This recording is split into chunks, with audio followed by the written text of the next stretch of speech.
We're not gonna miss anything. We're gonna miss everything. No, just continue it. Let my pain be slowly drained, and let me listen to this fan fiction. All right. So I'm entertained. There we go. There we go. Okay. All right. This fic is dedicated in loving memory to a perfectly good bag of potato chips. Never eaten, never enjoyed, never forget. All right. All right. All right.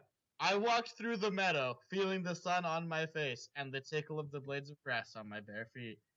It wasn't the real sun, I knew that. If I concentrated, if I looked very hard out the corner of my eye, I thought I could catch a glimpse of the reality behind it. The heartless fluorescent lights and the acoustic tile that made up the ceiling. Or maybe the sun is just reality. This And fucking the dull guy. white box of the shells is the fantasy. A bland concoction made to suit the humans. Dr. Nostril says there's no way we can ever tell for sure. That it's just one of those Wait, things. There's a doctor. Oh, right. I weren't meant to know. I got a Snapchat. Yeah, I want to see your Snapchats.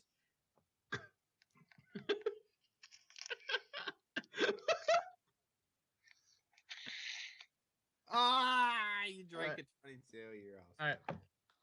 Yeah. At least I knew where I was going. Danny had made it that one easy on me. The plume of black smoke rising from the crash site must have been visible from halfway across the store.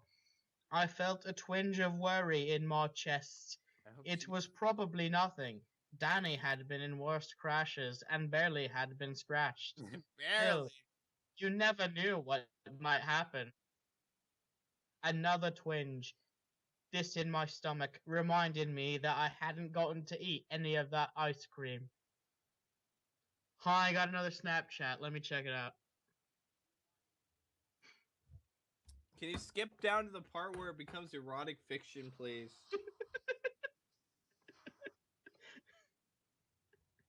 Just Merp spinning around. The caption is Yonathin reads me fanfiction.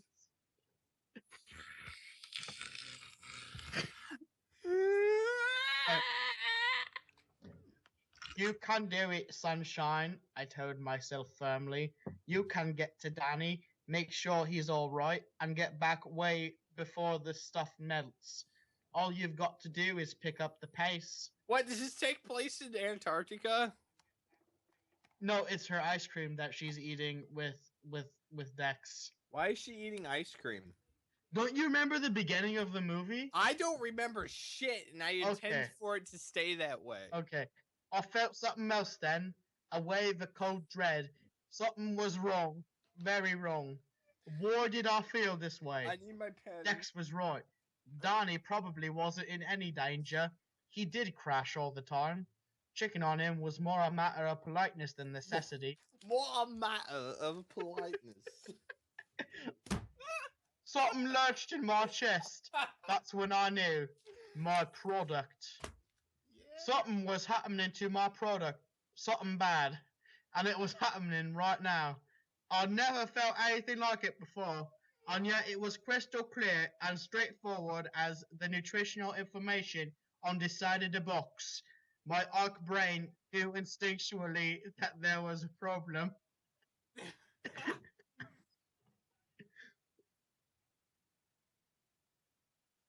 Alright, hold on. I'm looking at the Snapchat. Hold up. I got Snapchats. I got two. One from... Oh, man.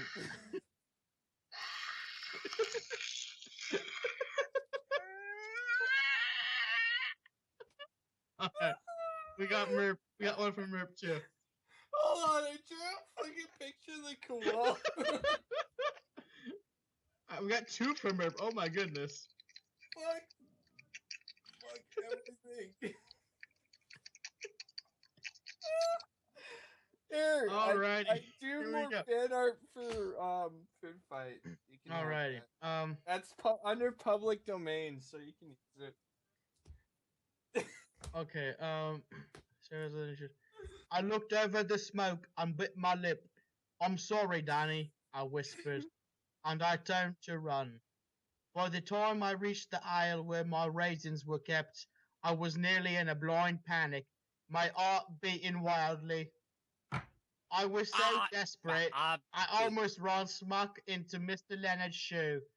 I hurriedly backed away. The old manager was standing in front of my shelf, taking down boxes and loading them onto a cart. Is this about? I hadn't even realized he was still in the store. It was almost 1 in the morning. He must have been in his office on the computer. It didn't make any sense. This was the threat that had set alarm bells ringing in my head. Usually, it felt good when people took my raisins off the shelf.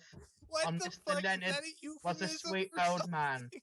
He wouldn't even harm a fly unless it happened to land on his produce. So why did I feel like I was going to be sick? Why were my ears drooping and my palms sweaty? Because you're a fucking cat girl. What the fuck is this? Wait, I'm waiting. It's the cat girl chick, the Hilary Duff character. It's the sunshine goodness. He took down another box and cradled it gently in his hands. I heard him mutter something in his deep, human voice and pricked up my ears. Poor sunshine, he said sadly. I'll miss seeing your face smiling down at me from the shelf. This is like fucking Friday. And the thought of all those lovely raisins going to waste just about breaks this old art in two. But a recall is a recall, I suppose. And I didn't hear the rest. The world seemed to fade away, and all there was me and Mr. Leonard and that word, recall. For Ikes, it is a death sentence. I got another snapshot. I'm gonna take a look at it. Hey, you guys, hold on. Okay. Hold on. I need this cup. Okay. No, this won't work. Alright. If there's no objections, I'm gonna continue reading the story.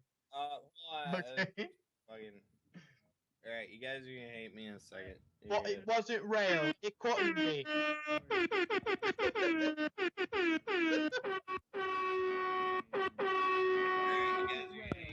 Well, it wasn't real. It couldn't be.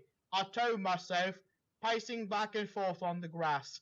Obviously, it was a mistake. A really stupid mistake. I wasn't dangerous. I was good for you. I was full of iron, for crying out loud. Wait, Mr. why? Leonard loaded the last box on the cart and began wheeling it toward the back. Why was she full of iron? Was she fucking the guard from No, she's raisins. Raisins have iron, I guess. But, like, this fucking X-Men 2 plot where the Magneto, like, pulls all the iron from the guard and uses it as platforms to...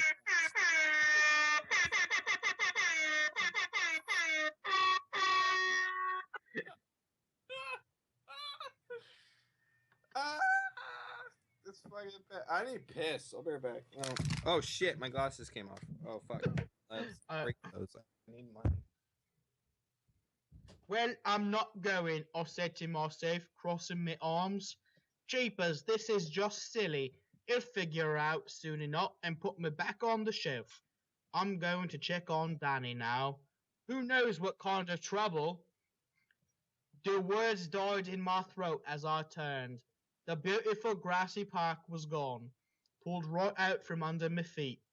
The quaint old apartments where my neighbors lived had turned into odd steel shelves. Hello? I called up to what I thought had been the apartment next to mine. Mr. Peanut, Shelley, anyone? There was no answer. There was nobody there, just canisters of nuts standing on a shelf in a silent line.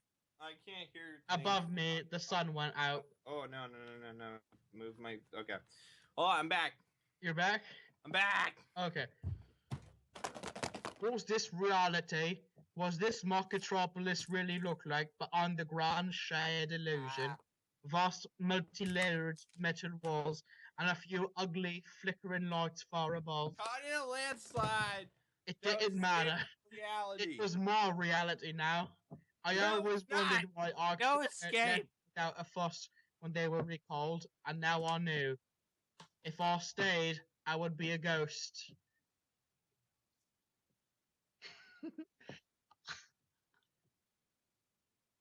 I thought about Dex sitting there waiting for someone who would never come back. He wouldn't eat without me. He was too old-fashioned for that. A real gentleman.